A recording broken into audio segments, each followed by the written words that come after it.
A courier stands on a porch with a handheld signature pad, and a customer hasn't even cracked the box yet. The pen demands proof of acceptance before it's allowed past the front door. That's the same protocol used for firearm parts and controlled substances, but nobody on this porch feels alarmed. The building just leveled up. The cardboard seam sits there a second longer than it needs to, cap still hidden, signature finger touching the stylus. What object needs a legal signature just to enter a house? But it starts somewhere simpler. A thumb scrolls a marketplace app at midnight, the glow doing that thing to a tired face, zooming in on a serial number stamped into gold-coated metal. The hunt produces the same private thrill as finding a parking spot right out front, the inviting thrill of spotting an angle nobody else caught. A boutique sells the authenticated model for $1,270. The same model sits on a resale app an hour later for $79.99. The same beautiful lie wearing a smaller price tag. Nobody feels scammed by that number. The buyer feels clever. And then a burnout Tuesday hits. Fingers type best pens for journaling into a search bar with the same desperate optimism gym memberships get every January, walking straight into a trap that was built with real expensive love. The algorithm answers with a 22-minute video titled like a confession, Why I Switched from Ballpoints Forever, narrated in the unhurried, reverent cadence of a man describing a vintage wine instead of a $25 stick of plastic and ink. The lighting stays warm, the desk stays tidy, the voice never raises. Nobody forces a second viewing, the replay button does that on its own. Here is the crazy part. The spec sheet reads off like dinosaur names to an excited kid, an 18-karat gold nib in 8 separate width grades, a piston pulling ink slow and deep straight out of a bottle with no cartridge anywhere near it, 3 patient turns sealing a cap that lands with one small mechanical click. That click drops into the palm like a tiny verdict.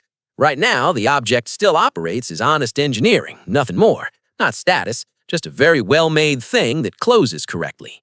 The nickname arrives next, the diplomat, trailing a documented lineage of presidents and chancellors who signed state papers with this exact shape of pen in hand. A private, almost embarrassing fantasy creeps in, holding the same shape that once sat in a hand that signed something that actually mattered. And for 1 second, at a desk buried with grocery lists, a signature might carry some of that weight too. That fantasy lands as moving, genuinely. A $34 entry pen drops into the cart on a single click, riding in on 3 words, just to try it. The price already crept up from what it used to run, and the buyer doesn't blink because this was never the real purchase. It's a toll booth nobody noticed charging a toll. And then the math hits. The kitchen table fills up with tools nobody outside this world would call tools.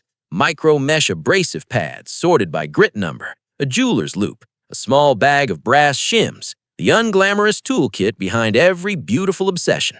The buyer studies how to fix a defect in a pen not yet purchased from a brand never owned with the calm focus of someone studying for a license. The loupe catches the light and holds it.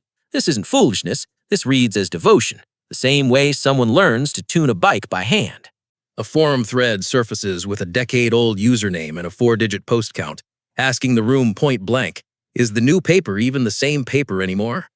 An entire 52 gram per square meter sheet got reformulated, the texture and shine just slightly off from what it used to be, and the room goes full apeshit like a recipe got tampered with by committee. Somewhere in a closet, pre-2022 stock sits hoarded like a goddamn wine cellar. Not a single sheet gets used. The second a pen touches it, the supply only drops. It's printer paper. A beginner posts a swatch of ink, proud, asking why the line keeps skipping. The replies roll in. Not help, just maximum cope. One cold question lobbed back. What paper are you using? Longtime posters already know exactly what's wrong. The silence stays deliberate. The lesson only sticks if it costs something first. Picture a group standing around someone who just dropped their groceries, arms crossed, watching, waiting to see if they'll ask before anyone fucking bends down. Someone says, priming the converter, with the kind of deadpan authority that should require a license. It means wetting the tip first so the pen doesn't scratch out invisible air for the first 3 words. A person in a blazer sits under a desk lamp, solemnly performing a task that amounts to licking a stamp. Hushed, almost medical language describes the next defect. 2 prongs at the tip need to sit apart within a few thousandths of a millimeter, or the ink floods or refuses to come out at all. Two tiny metal straws have to line up almost perfectly, or the thing overflows or doesn't pour. A doctor's diagnosis voice delivered for a leaky straw. A sheet of paper rises toward a desk lamp, and a voice narrates ghosting like it's reporting a haunting. Handwriting bleeding through the back of an ultra-thin sheet without the ink ever soaking through the fibers. The paper runs thin enough to throw a shadow of the handwriting on the other side. Nothing leaked. The sheet just hangs there a beat too long, lit up like an X-ray. A coworker reaches across a desk, picks up the pen to sign something, and the owner's face shifts before a single word gets said. 90 seconds of unsolicited lecture follow, all about tines springing out and why nobody touches it without asking, while the coworker's expression slides from confusion into a quiet, permanent recalculation of this whole relationship. The pen got bought to earn respect. The pen just cost a coworker's respect instead. And then the whole thing eats itself in public. A marketplace post lists an entire personal collection, item by item, photographed and captioned plainly as a fundraiser for one last grail purchase, or for tuition, or for rent. Every pen that once stood for a private little victory turns into a line item, haggled over by strangers in the comments, all in service of buying one more goddamn object that ends up listed the exact same way. Retailer copy calls the pen an investment, which is a hell of a word for an ink stick. Something that gains value across generations, a family heirloom still getting signed with long after the original owner is gone. That language reads back flat, slow, like a court reporter entering a contract clause into the record. A real second-hand listing for the same model sits right next to it. The gap between the brochure promise and the actual resale price says everything it needs to without a single added word. A limited edition release prices in near $1,000 wrapped in urgency language built, I can't make this up, to make a buyer feel like he's racing a clock. The production number for that run comes in flat, like reading out a parking ticket, 16,000 units. A collector's own account follows. Two of these limited pens bought at roughly 70% off during year-end clearance, stacked with a discount code on top.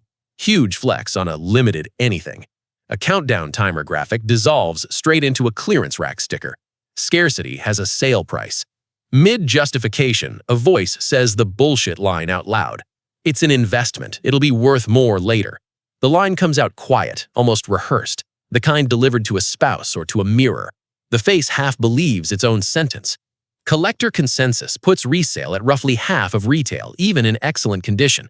The exact same depreciation curve as wedding china. A stone-cold dumpster fire of a resale market, sold a generation ago with the identical passed down for generations language. A Mont Blanc box sits beside a china cabinet. No further narration required. This object works exactly the way a Norwegian-American economist described status objects functioning over 100 years ago. The value was never in what it does.